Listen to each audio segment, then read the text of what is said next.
Hello friends and welcome to the मेट्रोचेक medical lectures. आणि मी तुमचा मित्र प्रशांत शिंदे तुमचं सर्वांचं स्वागत करतो आपल्या नवीन व्हिडिओमध्ये. तर मित्रांनो, सर्वात पहिले मला अशा मुलांचं कॉंग्रॅच्युलेशन करायचं आहे ज्यांचं कॅप्रॉन 1 मध्ये सिलेक्शन झालेलं आहे आणि त्या मुलांना कॉलेज अलॉट झालेलं आहे. तर अशा मुलांचे मनापासून आभार आणि त्यांना खूप खूप शुभेच्छा. तर मित्रांनो, आता तुम्हाला कॉलेज ते अलॉट झालं आहे, पण तुमच्यासमोर आता भरपूर सारे प्रश्न उभे असतील की कॉलेजची फी किती असणार आहे, त्यानंतर कॉलेजची ऍडमिशन प्रोसेस काय असणार आहे, त्यानंतर भरपूर जणांचं असंही असेल की त्यांना जे कॉलेज अलॉट झालंय तर त्यांना त्या कॉलेजबद्दल जास्त माहिती नाहीये आणि त्यांना त्या कॉलेजबद्दल माहिती काढायची असेल किंवा त्यांना असं वाटतंय की हे कॉलेज चांगलं नाहीये, मला दुसऱ्या राऊंडसाठी जायचं आहे. त्यानंतर काही जणांना ऍडमिशन आता फिक्स करायचं आहे कारण त्यांना जे मनाचं कॉलेज होतं किंवा त्यांना जे कॉलेज पाहिजे होतं त्यांना एक्झॅक्टली तेच कॉलेज भेटलंय. तर त्या मुलांना ऍडमिशन फिक्स करायचे आहे. त्यानंतर तुमचे डॉक्युमेंट संबंधित जे जे काही शंका असतील, त्यानंतर तुम्हाला जो डीडी आणि चेक घेऊन जायचा आहे, तर याच्याबद्दल भरपूर विद्यार्थ्यांना काहीच माहित नाहीये. तर आज आपण या सर्व प्रश्नांचं उत्तर आजच्या आपल्या व्हिडिओमध्ये मित्रांनो बघणार आहेत. तर व्हिडिओ थोडा मोठा असेल, लांब असेल, पण तुमच्यासाठी इन्फॉर्मेटिव्ह असेल. तुमचे जितके पण क्वेश्चन्स आहेत तर तितके सर्व क्वेश्चनचे आन्सर तुम्हाला मी आजच्या या व्हिडिओमध्ये देण्याचा मित्रांनो प्रयत्न करणार आहे. आता 3 ते 4 तास झाले असतील की आपली सिलेक्शन लिस्ट आलेली आहे आणि तोपर्यंत किंवा ती लिस्ट आल्यापासून मला आतापर्यंत भरपूर जणांच्या कमेंट्सही आल्या आणि मला पर्सनल व्हॉट्सअप ग्रुप थ्रू मला मुलांनी मेसेजही केलेत का त्यांच्या ज्या ऍडमिशन प्रोसेसबद्दल ज्याच्या शंका होत्या, मी त्यांच्याकडून ते सर्व क्वेश्चन कलेक्ट केलेत आणि त्या सर्व क्वेश्चनचे आता मी आन्सर तुम्हाला आजच्या व्हिडिओमधून देणार आहेत. कॉमन क्वेश्चन आहेत, सर्व विद्यार्थ्यांचे आहेत. तर आपण त्या क्वेश्चनला पहिले प्राधान्य देऊन आपण सध्या 4 पॉईंट काढलेले आहेत जे की सर्व मुलांना त्याचा प्रॉब्लेम आहे. तर आपण ते पॉईंट्स कोणते आहेत ते बघू आणि ह्या प्रत्येक पॉईंटची जी स्पेसिफिक प्रोसेस असणार आहे तर ती प्रोसेस कशी चालणार आहे याबद्दल मी तुम्हाला आजच्या व्हिडिओमधून माहिती देणार आहे. तर मित्रांनो, व्हिडिओ जरी थोडा मोठा असेल तरी तुम्ही व्हिडिओ शेवटपर्यंत बघा, कारण की मी तुम्हाला सांगतो हा व्हिडिओ बघितल्यानंतर तुम्हाला दुसरी कुठलीही इन्फॉर्मेशन बघण्याची गरज नाहीये. कारण की मी पण एक बीएससी नर्सिंगचा विद्यार्थी आहे आणि मी 3 वर्षापासूनच ऍडमिशन प्रोसेस जी बघतो आहे तर त्याच्यामधूनच मी तुम्हाला इन्फॉर्मेशन देणार आहे. आणि उद्याच्या प्रोसिजरची जी इन्फॉर्मेशन आहे तर आजच मी ती माझ्या शिक्षकांकडून आणि माझ्या कॉलेजमधून जाऊन सगळी इन्फॉर्मेशन काढून आणलेली आहे आणि ती इन्फॉर्मेशन आता मी तुमच्यापर्यंत मित्रांनो देत आहे. तर आपल्या मित्रांनो, सर्वात पहिले आजचा आपला पॉईंट असणार आहे बेटरमेंट, त्यानंतर दुसरा असणार आहे रिटेन्शन, त्यानंतर तिसरा असणार आहे कॅन्सलेशन आणि चौथा असणार आहे डीडी आणि चेक संबंधित. तर मित्रांनो, हे 4 आज आपले पॉईंट आहेत. तर आता आपण एक एक पॉईंट आपण बघू. तर सर्वात पहिले पॉईंट आहे मित्रांनो आपला, तो म्हणजे बेटरमेंट.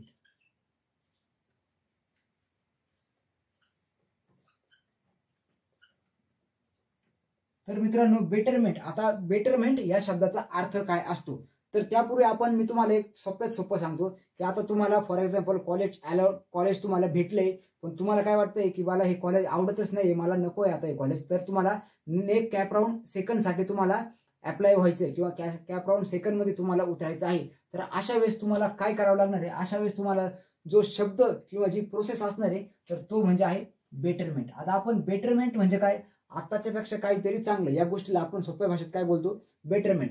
आता फॉर एक्झाम्पल मी एक सोपं तुम्हाला एक्झाम्पल देतो. हे 1 नंबर, 2 नंबर, 3 नंबर, 4 नंबर आणि 5 नंबर असे 5 कॉलेज तुम्ही तुमच्या सिलेक्शन लिस्टमध्ये टाकले होते. आणि फॉर एक्झाम्पल तुम्हाला आता 4 नंबरचे कॉलेज काय झाले, 4 नंबरचं कॉलेज तुम्हाला आता मी तर स्टार करतो, म्हणजे तुम्हाला काय 4 नंबरचं कॉलेज जे आहे तर 4 नंबरचं कॉलेज तुम्हाला आताच्या प्रोसेसमध्ये मित्रांनो अलॉट झालेलं आहे. पण आता तुम्हाला काय वाटतंय की मला 4 नंबरचं कॉलेज मला एवढं आवडत नाहीये, तुम्ही त्या कॉलेजला जाणार आहे. हा एक सगळ्यात इम्पॉर्टंट क्वेश्चन मित्रांनो, तुम्हाला जर कॉलेज अलॉट जर झालंय, तुम्ही यापैकी कुठली जरी प्रोसिजर करणार असाल, कॅन्सलेशन, रिटेन्शन, बेटरमेंट, कॅन्सलेशनचं सोडा, बेटरमेंट आणि रिटेन्शन ह्या दोन्हीपैकी तुम्ही कुठलीही जरी प्रोसेस करणार असाल तर तुम्हाला कॉलेजला जाणं हे गरजेचं आहे. अदरवाईज तुम्ही ऍडमिशन घ्या, तुम्ही ऍडमिशन घेऊ नका. फॉर शुअर तुमच्या इन्फॉर्मेशनसाठी सांगतो विद्यार्थी मित्रांनो, तुम्ही जर कॉलेजला गेले नाही, तुम्ही जर तिथं फिजिकल जॉईनिंग केलं नाही, आपली फिजिकल जॉईनिंगची लास्ट डेट आहे मित्रांनो 31 ऑगस्ट. उद्या आहे 26, म्हणजे आजचा पहिला दिवस म्हणजे 26 तारीख. तर 26 तारखेपासून आज तुम्ही कॉलेजला जाऊ शकता तुमचे सगळे डॉक्युमेंट्स घेऊन. तुम्ही तिथे ऍडमिशन घ्या, अगर घेऊ नका. सर्व प्रोसिजर मी तुम्हाला सोप्या भाषेत मित्रांनो सांगण्याचा प्रयत्न करतोय. तर तुम्हाला ध्यानात ठेवायचंय. परत तुम्ही कमेंट्समध्ये विचारणार की सर मी जाऊ की माझ्या पालकांना पाठवू, तू पण जा आणि तुझ्या पालकांना पण पाठव, दोघं पण जा आणि तिथं जाऊन बघा तुम्हाला बेटरमेंट करायचंय की रिटेन्शन करायचंय. आवडलं असेल कॉलेज ते ऍडमिशन घेऊन टाका. तर आपण आपल्या बेटरमेंटच्या प्रोसेसकडे वळूया मित्रांनो. तर फॉर एक्झाम्पल तुम्ही 5 कॉलेज टाकले होते, तुम्हाला 4 नंबरचं कॉलेज अलॉट झाले, पण तुम्हाला असं वाटतंय की नेक्स्ट राऊंड मध्ये मे बी मला वरचं कॉलेज भेटू शकतात, मग अशा वेळेस तुम्ही काय करणार? अशा वेळेस तुम्हाला सर्वात पहिले तुम्हाला ह्या कॉलेजला तुम्हाला पहिले भेट देणं गरजेचं आहे. कळलं मित्रांनो? तर तुम्ही 31 तारखेपर्यंत जे 4 नंबरचं कॉलेज आहे 4 नंबरच्या कॉलेजला जाणार, त्यांना सांगणार सर मला कॉलेज एवढं काय खास आवडलेलं नाही किंवा याच्यापेक्षा मला चांगलं कॉलेज भेटू शकतं असं मला वाटतंय, तर मला बेटरमेंटसाठी जायचंय. कुठल्याही कॉलेजवाला तुम्हाला बेटरमेंटसाठी जाण्यासाठी अडवणार नाही. आता बेटरमेंटमध्ये मग तुम्हाला कॅप राऊंड सेकंडमध्ये पहिलं दुसरं आणि तिसरं हे 3 कॉलेज भेटण्याची शक्यता राहणार आहे. आणि मित्रांनो हे जे 5 नंबरचं त्यानंतर जे 6 नंबरचं जे कॉलेज याच्या खालचं जे कॉलेज असणार आहे, तर मित्रांनो हे कॉलेज तुम्हाला भेटणारच नाही. कारण की बेटरमेंटचा शब्दाचा अर्थच असा आहे की आत्ताच्या पेक्षा काहीतरी चांगलं. त्यामुळे तुम्हाला आत्ता जे कॉलेज भेटलं आहे तर याच्यावरची जी रँकिंगचे कॉलेजेस आहेत तर हे कॉलेज तुमच्यासाठी फक्त ऑन असतील. खालच्या कॉलेजचा आणि तुमचा ह्या राऊंड नंतर काही संबंध नसणार आहे. सगळ्यात सोपं विद्यार्थी मित्रांनो, कळलं तुम्हाला की बेटरमेंट म्हणजे काय? जे कॉलेज भेटले त्याच्या वरचं कॉलेज जर तुम्हाला लागत असेल त्यावेळेस तुम्ही बेटरमेंटसाठी जाऊ शकता. आता बेटरमेंटसाठी जाण्याची पण एक स्पेसिफिक प्रोसेस असते मित्रांनो. त्यासाठी तुम्हाला जी आता प्रत्येक कॉलेजला जर गेले तर तिथं 1500 रुपये ही तुमची ऍडमिशन प्रोसेस फी आहे. ही आपली युनिव्हर्सिटीने ठरवून दिलेली फी आहे. काही कॉलेज मे बी थोडी जास्त असू शकते, कमी तर नसेलच, पण जास्त फी मात्र असू शकते. 1500 ते 2000 रुपये तुमची किती फी असणार आहे? ऍडमिशन प्रोसेसिंग फी किती? 1500 ते 2000 इतकी ऍडमिशन प्रोसेसिंग फी असणार आहे. अदरवाईज तुम्ही आता इथं रिटेन्शन करा किंवा बेटरमेंट करा, तुम्हाला एवढी 1500 रुपये फी भरणं मित्रांनो गरजेचंच आहे. कळलंय? त्यानंतर दुसरी गोष्ट म्हणजे डीडी आणि चेक तुम्हाला या ठिकाणी लागणार आहे. आता डीडी आणि चेक तुम्हाला कसा लागणार आहे? फॉर एक्झाम्पल तुम्ही ओबीसी कॅटेगरीचे विद्यार्थी आहे आणि तुमच्या कॉलेजला 80,000 रुपये फी आहे, तर तुम्हाला 40,000 रुपयाचा डीडी करून नेणं हे गरजेचंच आहे. तुम्ही ऍडमिशन घ्या किंवा नका घेऊ. आता डीडी करण्याची जी प्रोसेस असते तर आपण तिच्याकडे थोडं ध्यान देऊ. तर तुम्ही डीडी म्हणजे काय असतं? Demand draft. चेकपेक्षा पण एकदम सोयीस्कर सुविधा म्हणजे डीडीची असते. आता डीडी जर काढायचं जर असेल तुम्हाला तर तुमच्या खात्यामध्ये तितके पैसे असणं गरजेचं आहे. जर तुमच्याकडे जर बँक अकाउंट जर नसेल तर तुम्ही डायरेक्ट रक्कम घेऊन जा, त्याचा डीडी करून आणा आणि मग तो डीडी तुम्ही कॉलेजला घेऊन जाऊ शकता. आता सर्वांच्या अकाउंटमध्ये खाते आहेत तर आपण त्या विषयाकडे वळू. तुम्हाला डीडी करायचा आहे, 40,000चा डीडी करायचा आहे. 40,000चा डीडी करण्यासाठी मुलांना तुमच्या अकाउंटमध्ये किंवा तुमच्या पालकांच्या अकाउंटमध्ये 40,000 रुपये असणं गरजेचं आहे. फॉर एक्झाम्पल सांगतोय मी 40,000 ही जस्ट आपण एक्झाम्पल म्हणून रक्कम घेतलेली आहे की तुम्हाला 40,000चा डीडी करायचं आहे. मग तुमच्या बँकेच्या अकाउंटमध्ये 40,000 रुपये असणं गरजेचं आहे. मग तुम्ही बँककडे जायचं आहे आणि त्यांना डीडीसाठी ऍप्लिकेशन करायचंय. तुम्ही डीडीसाठी ऍप्लिकेशन करणार, तुम्हाला ज्यावेळेस डीडी भेटणार तर त्यावेळेस तो डीडी तुम्हाला कॉलेजच्या नावाने काढायचा असतो. त्याच्यासाठी तुम्हाला तत्पूर्वी कॉलेजला फोन करणे, कॉलेजचा बँक अकाउंट नंबर किंवा कॉलेजचं नाव तुम्हाला कॉलेजच्या बँकेचं नाव माहिती करून घ्यायचे आणि तुम्हाला त्या पर्टिक्युलर कॉलेजच्या नावाने तुम्हाला त्या पर्टिक्युलर अमाऊंटचा डीडी बनवणं गरजेचं आहे. डीडी बनवला तुमच्या अकाउंटवर जी रक्कम असेल ती पूर्ण रक्कम किंवा ती जी डीडीची जेवढी फॉर एक्झाम्पल 40,000 रुपये रक्कम आहे तर तुमच्या अकाउंटवरून ते 40,000 रुपये वजा होऊन जातील आणि ते पैसे म्हणजे तुमच्याकडे एकच नोट असेल, ती एक नोट म्हणजे तुमचा डिमांड ड्राफ्ट म्हणजे त्याला आपण काय म्हणतो डीडी. आता तुम्ही ऍडमिशन प्रोसेसला आले, तुम्ही हा डीडी त्यानंतर डीडी सोबत तुम्हाला अजून बेटरमेंटसाठी जर जायचं असेल तर तुम्हाला डॉक्युमेंट्स पण तिथे तुमचे द्यावे लागतील. कळलंय मित्रांनो?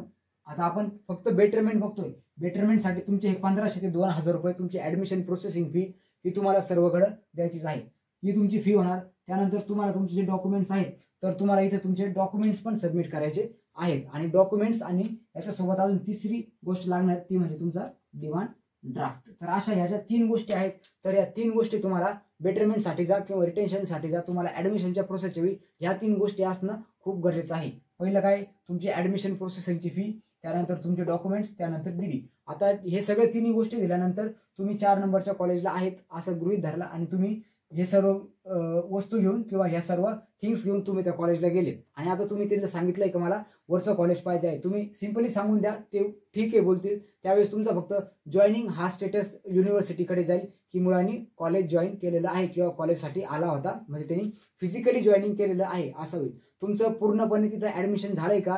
नाही झालं. तुम्ही फक्त फिजिकली तिथं जॉईन झालेलं आहे. तुम्हाला जे रिपोर्टिंग करायचं होतं म्हणजे जे विद्यार्थी रिपोर्टिंग करतात त्यांना पुढच्या राऊंडसाठी अप्लाय केलं जातं. कळलं? याचा अर्थ तुम्ही आता कॉलेजला रिपोर्टिंग केलंय म्हणजे तुम्ही ऍडमिशन घेणार आहात. आज नाही उद्या कधी ना कधी तुम्ही ऍडमिशन घेणार आहे, ह्या नाही तर कुठल्या तरी कॉलेजला घेणार आहे. याचा अर्थ तुम्ही रिपोर्टिंग केलंय. आता रिपोर्टिंग केल्यानंतर तुम्हाला काय करायचंय? मग डायरेक्ट दुसऱ्या राऊंडची वाट बघायची. तुम्ही तिथं कॉलेजला सांगितलं बेटरमेंट, त्यावेळेस तुम्हाला रिटेन्शन हा फॉर्म भरायचा नाहीये. तुम्हाला रिटेन्शन फॉर्म हा फक्त अशाच ठिकाणी भरायचा आहे की जिथं तुम्हाला ऍडमिशन प्रोसेस ही पूर्ण फायनल करायची. आता मला पर्टिक्युलर कॉलेज एकदम 5 स्टार देतो मी कॉलेजला, मला कॉलेज आवडलंय, जसं मी एक्सपेक्ट केलं होतं, जसं माझ्या मनातलं कॉलेज होतं तसं कॉलेज मला भेटलंय आणि आता मला हेच कॉलेज लागतंय. तर अशा वेळेस तुम्ही कुठला फॉर्म भरणार? तर अशा वेळेस तुम्ही भरणार रिटेन्शनचा फॉर्म. आता रिटेन्शन म्हणजे काय? रिटेन्शन म्हणजे एखादी प्रोसेस थांबवणे, रिटेन करणे. म्हणजे आपली आता प्रोसेस कुठली झाली? आपली झाली काउन्सिलिंगची प्रोसेस.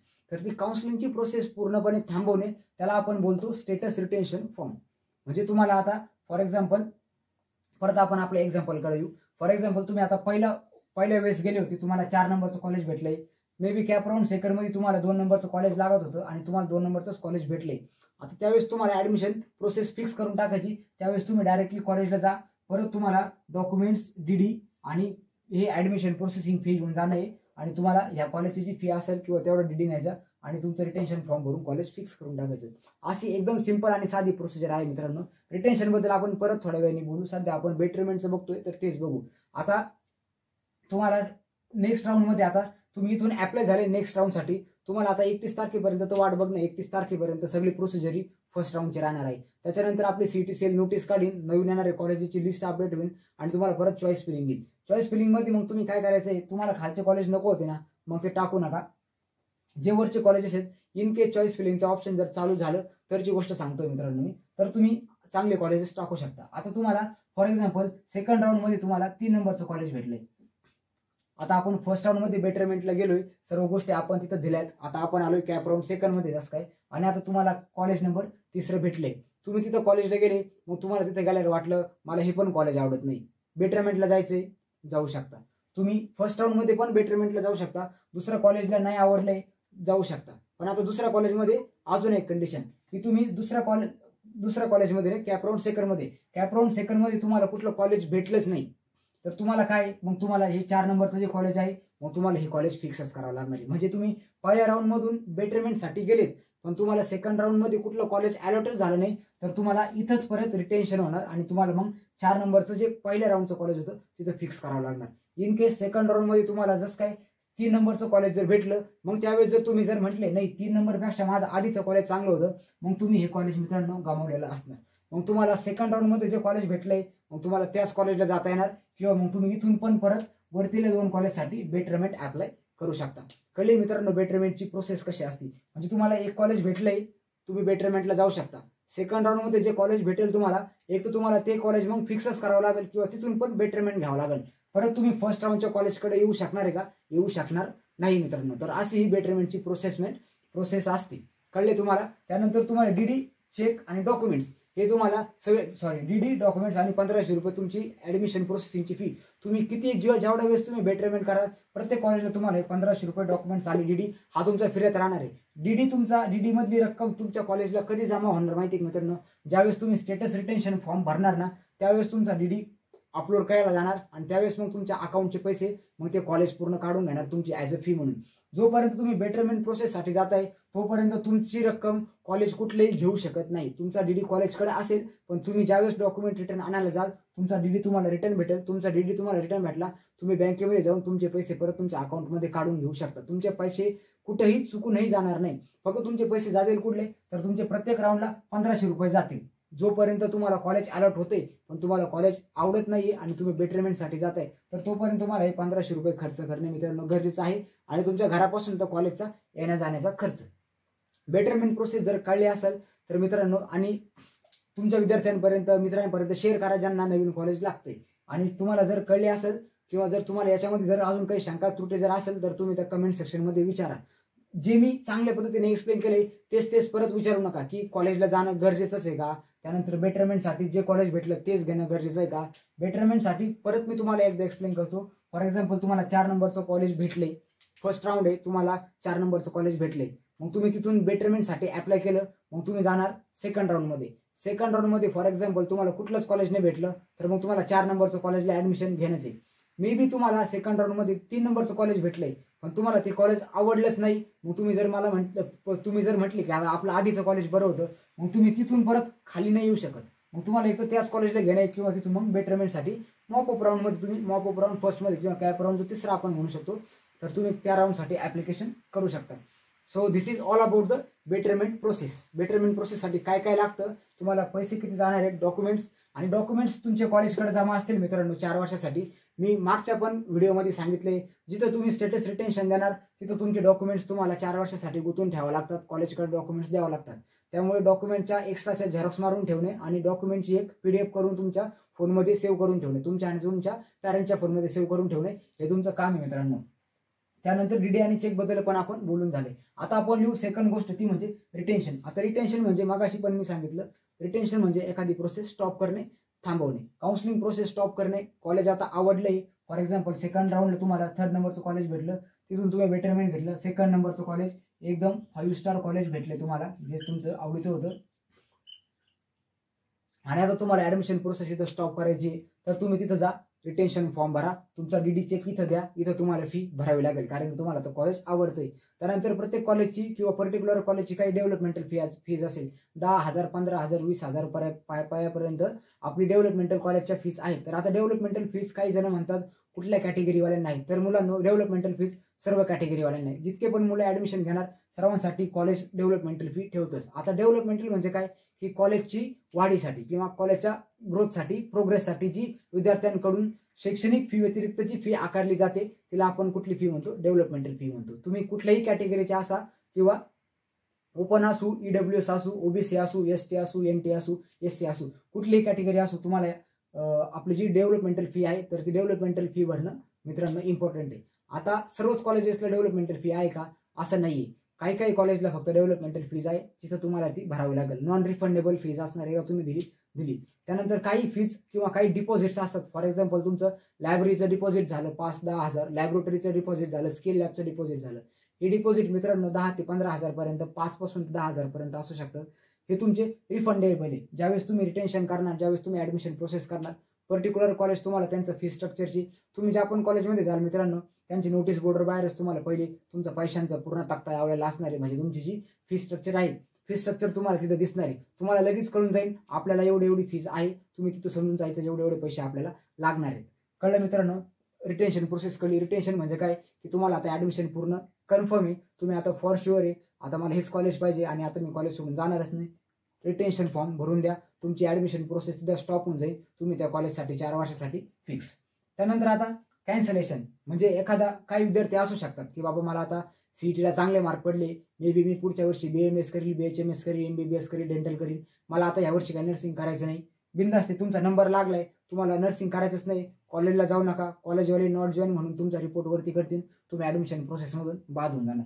कॅन्सलेशन, तुम्हाला नकोय नर्सिंग ना, नका करू, तुम्हाला कॅन्सलेशन करणं एकदम सोपी प्रोसेस आहे. कॉलेजला जाऊ नका, नॉट जॉईन म्हणून ते वरती एकदा CET रिपोर्ट झाला की तुमचं परत पुढं होणार नाही. त्यावेळेस आता तुम्ही सेकंड ज्यावेळेस लिस्ट बघणार, तर भरपूर मुलांच्या नावासमोर काय येतं, कॅन्सलेशन प्लस NJ. आता NJ म्हणजे काय, NJ म्हणजे नॉट जॉईंट, म्हणजे जॉईन न केल्यामुळं कॅन्सल झालंय. आता हे कुठल्या विद्यार्थ्यांसाठी इम्पॉर्टंट आहे हा टॉपिक, ज्या विद्यार्थ्यांना ऍडमिशन खरंच घ्यायचंय पण ते काय झालं की त्यांना कॉलेजला जायला जमलंच नाही, तर अशा विद्यार्थ्यांच्या नावासमोर कॉलेज भेटून पण कॅन्सलेशन प्लस NJ असं नाव येतं. तुम्ही जर मागच्या वर्षीची कॅप राऊंड लिस्ट जर बघितली तर त्या विद्यार्थ्यांचा नावासमोर तुम्हाला असं दिसेल. काही तर फार गव्हर्नमेंटच्या कॉलेजचे पण विद्यार्थी आहेत ज्यांना खूप चांगले मार्क्स आहेत, पण मग ते गव्हर्नमेंटचं नर्सिंगचं कॉलेज असूनही गेले नाही. मे बी त्यांना फार्मसी करायचं असेल किंवा BAMS, BHMS, MBBS, डेंटल करायचं असेल, त्यामुळे मे बी त्यांनी जॉईन केलं नसेल. तर तुम्ही जर जॉईन केलं नाही तर तुमच्या नावासमोर नॉट जॉईन असा, नॉट जॉईन ऑब्लिक कॅन्सलेशन असं नाव येतं आणि त्यावेळेस तुम्ही तुमच्या ऍडमिशन प्रोसेसमधून पूर्ण बाद झालेले असतात. मग अशा विद्यार्थ्यांना ऍडमिशन भेटतं का? येस, अशा विद्यार्थ्यांना ऍडमिशन भेटतं, पण मग त्यांना त्यांच्या स्कॉलरशिप पासून वंचित राहावं लागतं. अशा विद्यार्थ्यांचा विचार मग आपले जे पण मॉपअप राऊंड आणि कॅप राऊंड आहेत जे CET कंडक्ट करतं, तर याच्यामध्ये नॉट जॉईन विद्यार्थ्यांचा कुठल्याही प्रकारचा समावेश केलेला जात नाही. एकदा तुम्हाला ऍडमिशन प्रोसेसमध्ये घेतलंय पण तुम्हाला कॉलेज अलॉट झालंय, पण तुम्ही जर तिथपर्यंत पण जर जाऊ शकत जर नसाल तर युनिव्हर्सिटी तुम्हाला या प्रोसेसमधून डायरेक्ट बाद करून टाकते. मग तुम्ही डायरेक्ट ज्यावेळेस आपले मॅनेजमेंटचे ऍडमिशन स्टार्ट होतील, ज्यावेळेस स्टेट व्हॅकन्सी निघेल, तर तुम्ही मग त्या टायमाला पर्टिक्युलर कॉलेजमध्ये जाऊन डायरेक्ट तुमचं ऍडमिशन करून घेणे आणि त्यावेळेस तुम्हाला तिथली मॅनेजमेंटची फीज प्लस कॉलेजची संपूर्ण फीज अशा टायमाला भरावी लागते. म्हणून इम्पॉर्टंट काय, कॉलेज अलॉट झालंय तर कॉलेजला जा, ऍडमिशन घ्या, अगर नका घेऊ हे 1500 रुपये तिथे ऍडमिशन प्रोसेस फी भरा, तुमचा DD चेक घेऊन जा आणि बेटरमेंटसाठी अप्लाय करा. आपल्याकडे 4 राऊंड आहेत, 4 राऊंडमध्ये शेवटपर्यंत तुम्हाला चांगलं कॉलेज 100% भेटणारच आहे मित्रांनो. त्यामुळे जर कॉलेज अलॉट होतंय तर कॉलेजला जा. त्यानंतर आता राहिली गोष्ट डीडी आणि चेकची. डीडी आणि चेकची आपण थोडक्यात माहिती ह्या सर्व प्रोसेसमध्ये मी तुम्हाला सांगितली. परत आपण डीडी आणि चेकवर थोडं हायलाईट करू आणि डीडी आणि चेकची प्रोसिजर काय तर ही मी तुम्हाला आता एकदम सोप्या भाषेत परत एकदा सांगतो. डीडीचा लॉंग फॉर्म मी सांगितला असेल काय, डिमांड ड्राफ्ट, आणि त्याला दुसरा काय आपलं चेक. तुमच्याकडे जर डीडी जर नसेल तर चेक. शक्यतो चेक बाउन्स होतात. चेकला कसं आहे, तुमच्या अकाउंटमध्ये बॅलन्स जरी नसेल तुम्ही चेक लिहून देऊ शकता, पण चेक जर टाकला तर तो बाउन्स होतो. अशा टायमाला जो तुम्हालाच त्याचा लॉस परत भोगावा लागतो. त्यामुळे आपण काय करायचं, डिमांड ड्राफ्ट. डिमांड ड्राफ्ट कधी निघतो, फॉर एक्झाम्पल तुम्हाला 5 रुपयाचा जरी डीडी काढायचा आहे, तुमच्या अकाउंटमध्ये तेवढे पैसे असणं गरजेचं आहे. तुम्हाला 1 लाखाचा डीडी काढायचा आहे, तुमच्या अकाउंटमध्ये तेवढे पैसे असणं गरजेचं आहे. कळलं?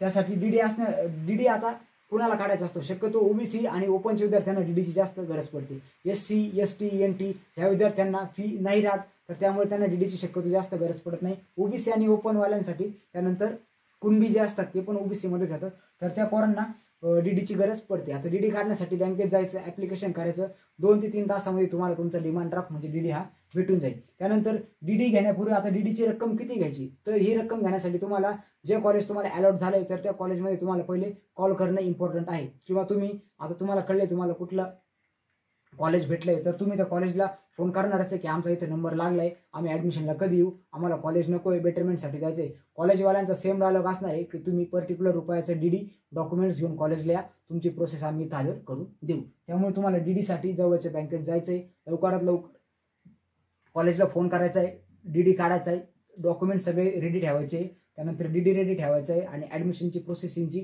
फी तुमच्या जवळ असली पाहिजे आणि तुम्ही लगेच कॉलेजला जायचंय. त्यानंतर डीडी तुम्ही ज्यावेळेस कॉलेजमध्ये देणार त्यावेळेस तो डीडी कॉलेजकडेच राहणार आहे आणि तुम्हाला जर वाटत असेल पैशांची आता काही कमतरता आहे तर तुम्ही त्या पर्टिक्युलर कॉलेजला बोलून तुम्ही इन्स्टॉलमेंट करू शकता. कॉलेजला जर सोय असेल तर. प्रत्येक कॉलेजला इन्स्टॉलमेंट देतात असंही नाही, भरपूर कॉलेज देतात, भरपूर कॉलेज नाही देत.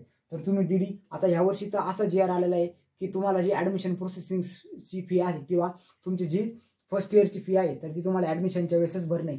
इन केस जर तुम्हाला कॉलेज ऍडजस्ट करत असेल तर त्यांना इन्स्टॉलमेंटसाठी तुम्ही रिक्वेस्टही करू शकता. त्या काळात तुमचा डीडी तुम्हाला रिटर्न दिला जाईल, म्हणजे तुम्ही ते इन्स्टॉलमेंटमध्ये भरू शकता. याच्या व्यतिरिक्त अजून कुठली फी असते तर तुम्हाला हॉस्टेलची फी असते. परत सगळ्या कॉलेजला हॉस्टेल आहेत नर्सिंगचे असं पण नाही, भरपूर कॉलेजला फक्त मुलींसाठी हॉस्टेल अवेलेबल आहे, मुलांसाठी हॉस्टेल नाही. ही सत्य परिस्थिती आहे, भरपूर कॉलेजला हॉस्टेल नाही. जे नवीन कॉलेज चालू झालेत ना त्यांना तर हॉस्टेलच नाही. तुम्हाला क्लासरूमचा सुद्धा कधी तुटवडा जाणू शकतो, पण शक्यतो हॉस्टेल काही कॉलेजेसला नाहीयेत. मग अशा वेळेस तुम्हाला ऍडमिशनला गेल्यावर काम काय, तिथं जवळपास रूम आहे का हे विचारणं किंवा मग बेटरमेंटसाठी जाणं. अशामुळं म्हणून तुम्ही पहिले सांगत होतो मी की जे चांगले कॉलेजेस आहेत तर चांगल्या कॉलेजला तुम्ही प्रथम प्राधान्य द्या, जेणेकरून तुमचा नंबर चांगल्या कॉलेजला लागेल. त्याच्यानंतर आता आपण थोडक्यात बोलू कॅपराऊंड सेकंड बद्दल. तर कॅपराऊंड सेकंडची भरपूर मुलं डेट विचारताय, तर 31 तारखेपर्यंत आपलं फक्त कॅपराऊंड फर्स्ट बद्दलच चालणार आहे. जो पण गोंधळ चालणार आहे 31 तारखेपर्यंत सगळं काही कॅपराऊंड फर्स्ट बद्दलच आहे. कॅपराऊंड सेकंडच्या अजून सीईटी सेलने कुठल्या प्रकारची नोटीस जाहीर केलेली नाहीये. कॅपराऊंड सेकंडच्या आधी इम्पॉर्टंट तुम्हाला एक सांगतो की जे नवीन कॉलेजेस येणार आहेत तर ते नवीन कॉलेजेस 4-5 कॉलेजेस सेकंड राऊंडसाठी ऍड होतील. तर ते जसे ऍड होतील त्याची नोटीस तुमच्यापर्यंत पोहोचवण्याचं काम तुमचा मित्र करून घेईल. त्यानंतर तिसरी गोष्ट म्हणजे तुम्हाला आता बेटरमेंट कळले, रिटेन्शन कळले, कॅन्सलेशन नॉर्जन कळले, डीडी चेक कळले. त्यानंतर अजून राहिली इम्पॉर्टंट गोष्ट म्हणजे ती म्हणजे आपले डॉक्युमेंट्स. तर भरपूर विद्यार्थ्यांचं असं म्हणणं आहे की आम्ही डॉक्युमेंट्स कुठले घेऊन जायचे, तर तुमचे सगळे डॉक्युमेंट्स घेऊन जायचे, एक्स्ट्राची पीडीएफ तुमच्याकडे ठेवायची, पासपोर्ट फोटो ठेवायचे आणि डॉक्युमेंटच्या झेरॉक्स ठेवायचे. त्यानंतर डॉक्युमेंट्स भरपूर विद्यार्थ्यांचे मला आतापर्यंत कमेंट्स आल्या की आमच्याकडे व्हॅलिडिटी नाही, व्हॅलिडिटीची पावती आहे.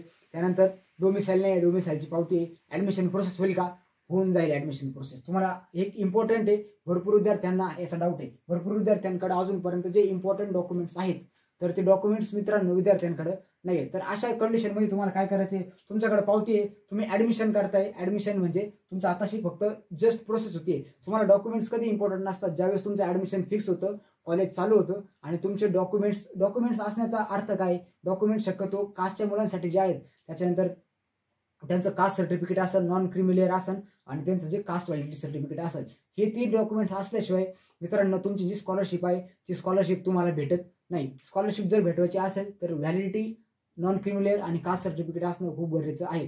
तुमच्याकडे आता ऍडमिशनच्या वेळेस अवेलेबल नाहीये, तुम्ही पावतीवर ऍडमिशन करून घेऊ शकता. कॉलेजला डेट सांगा, पर्टिक्युलर डेटपर्यंत आम्ही आमचे डॉक्युमेंट्स आणून देतो, कॉलेज तुमचं ऍडमिशन करून घेईल. एकदा कॉलेज चालू झालं त्यानंतर आपले सर्व डॉक्युमेंट्स आपल्या युनिव्हर्सिटीकडे जात असतात. आपल्या युनिव्हर्सिटीचं नाव आतापर्यंत तुम्हाला कळत असेल. आपली युनिव्हर्सिटी आहे नाशिकमध्ये, तिचं नाव आहे MUHS म्हणजे Maharashtra university of health science, आणि हेल्थ सायन्स मध्येच आपला एक कोर्स आहे तो म्हणजे आपला BSc नर्सिंग.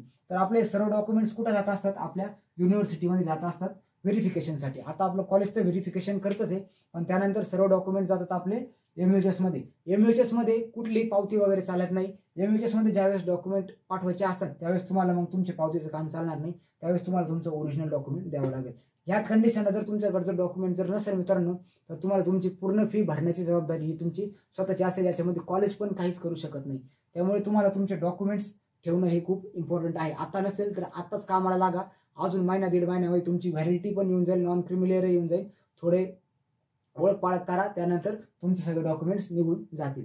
पावती असेल तर पावती जरी असेल तरी पण तुम्ही जिथून काढताय त्यांना रिक्वेस्ट करत राहा, जेणेकरून तुमचे डॉक्युमेंट्स हे लवकरात लवकर भेटतील आणि कॉलेज चालू होईपर्यंत तुम्हाला तुमच्या कॉलेजला डॉक्युमेंट जमा करता येतील. आता कॉलेज चालू कधी होणार? तर मित्रांनो 31 सप्टेंबरला आता आपलं एक मागं MUHSनी GR काढलेला होता की जे आता फर्स्ट सेमिस्टरला ऍडमिशन होणार आहेत तर त्या विद्यार्थ्यांचे 100 दिवस भरलेले पाहिजे. 100 दिवस जर नाही भरले म्हणजे 80% जर तुमची प्रेझेंट नाही भरली तर तुम्हाला येणाऱ्या विंटर एक्झाम मध्ये अपिअर होता येणार नाही. मागच्या वर्षीचं एक्झाम्पल घ्या मित्रांनो. भरपूर कॉलेजेस असे आहेत की ज्या विद्यार्थी डायरेक्ट 6 महिने बॅक पडले. का? कारण की त्यांचे 80% किंवा 80% त्यांची प्रेझेंटी भरत नव्हती आणि त्या विद्यार्थ्यांची फक्त 100 दिवसही पूर्ण झालेले नव्हते. त्यामुळे त्या विद्यार्थ्यांना 6 महिने मागं ठेवून त्यांची डायरेक्ट विंटरमध्ये घेतली जाणारी एक्झाम ही समरमध्ये झाली. अल्टिमेटली विद्यार्थी 6 महिने बॅक राहिले. तर तुमचंही यावर्षी असं होऊ नये म्हणून तुमचं कॉलेज यावर्षी आधीच युनिव्हर्सिटीने GR काढला आहे की 31 सप्टेंबर पूर्वी तुमचे कॉलेज असे चालू करायचे आणि तुमचे जे फर्स्ट सेमिस्टरचे जे पेपर येणार आहेत, आता जे मुलं ऍडमिशन घेतील तर त्यांचे पहिल्या सेमिस्टरचे पेपर 18 जानेवारीला तुमचे पहिल्या सेमिस्टरचे पेपर विद्यार्थी मित्रांनो असणार आहेत. त्यामुळे तुमचं ऍडमिशन झालंय, तुम्हाला आजपासूनच तुम्ही तुमचा अभ्यास चालू करून द्या, म्हणजे जेणेकरून तुम्हाला तुमच्या पेपरसाठी कुठल्याही प्रकारची टेन्शन येणार नाही. त्यानंतर अभ्यासासाठी काय काय असतं, सिलेबस वगैरे काय आहे, त्यासाठी तुमचा मित्र तुमच्या सोबत आहे आणि आपलं चॅनलही तुमच्या सोबत आहे. मेड प्रोजेक्ट मेडिकल लेक्चर्स आपल्याकडे फक्त ऍडमिशनच्या प्रोसेस बद्दलच नाही तर आपण सगळे जे व्हिडिओज आहेत, लेक्चर्स आहेत तर ते पण आपण थोडे जसं मला टाइम भेटतोय, मला पण कॉलेज जास्त पोस्टिंग्स असतील, त्याच्यातून जसा टाइम भेटतोय त्याच्यातून मी तुमच्यापर्यंत ते पोहोचवण्याचा मित्रांनो प्रयत्न करणार आहे. So this is all about admission process आणि आपल्या नर्सिंग बद्दल थोडीशी माहिती देण्याचा मी तुमच्यापर्यंत प्रयत्न केलाय. बेटरमेंट, रिटेन्शन, कॅन्सलेशन आणि DD चेक बद्दल तुम्हाला जर अजून काही शंका जर असतील तर तुम्ही त्या कमेंट सेक्शन मध्ये विचारा. ज्या मुलांचं ऍडमिशन होईल त्या मुलांनी आपल्या ग्रुपला जॉईन करून टाकायचे. आपल्या ग्रुपचं नाव आहे मेड प्रोजेक्ट मेडिकल लेक्चर्स, ज्याची लिंक तुम्हाला या व्हिडिओच्या डिस्क्रिप्शन मध्ये भेटून जाईल. तुम्ही एकदा ग्रुपला जॉईन झाले तिथं तुम्हाला सर्व first year to final year सर्व नोट्स प्रोव्हाइड केल्या जातील. त्यानंतर फायनल इयरचे सॉल्व क्वेश्चन पेपरही प्रोव्हाइड केले जातील. त्यानंतर मागच्या इयरच्या ज्या 10 वर्षाच्या क्वेश्चन पेपरचा सेट असेल तो पण तिथं तुम्हाला प्रोव्हाइड होईल. प्लस मी जे नवीन व्हिडिओ टाकेल त्याच्या लिंक्स पण तुम्हाला तिथं ग्रुपवर भेटून जातील. आपला ग्रुप आहे जवळपास 900-950 विद्यार्थी आहेत. भरपूर जण आहेत. तिथं तुम्हाला केअर प्लॅन्स जे आपण असाइनमेंट्स असतील ते तुम्ही तिथं आसानीने ग्रास्पिंग करू शकता. तर तुम्हाला ग्रुपला जर जॉईन व्हायचं असेल तर होऊ शकता. ज्यांचं ऍडमिशन झालंय किंवा जे ऍडमिशन घेणार आहेत अशाच विद्यार्थ्यांनी जॉईन करा. विनाकारण तुम्हाला नर्सिंगला ऍडमिशन नाही घ्यायचं, तुम्ही फक्त प्रोसेस बघताय तर अशा विद्यार्थ्यांनी ग्रुपला जॉईन नका करू. तर मित्रांनो तुम्हाला जर व्हिडिओ जर आवडला असेल, हा इन्फॉर्मेटिव्ह वाटला असेल, माहिती जर आवडली असेल तर आपल्या व्हिडिओला मित्रांनो एक लाईक आणि एक कमेंट जरूर करा आणि चॅनलला सबस्क्राईब करून ठेवा. कारण की येणाऱ्या 4 वर्षामध्ये आपलं चॅनल तुम्हाला खूप हेल्पफुल ठरेल ही मी तुम्हाला ॲश्युरिटी देतो. आणि धन्यवाद मित्रांनो. काही शंका असेल तर तुम्ही जरूर विचारा. चॅनलला सपोर्ट करा. धन्यवाद मित्रांनो.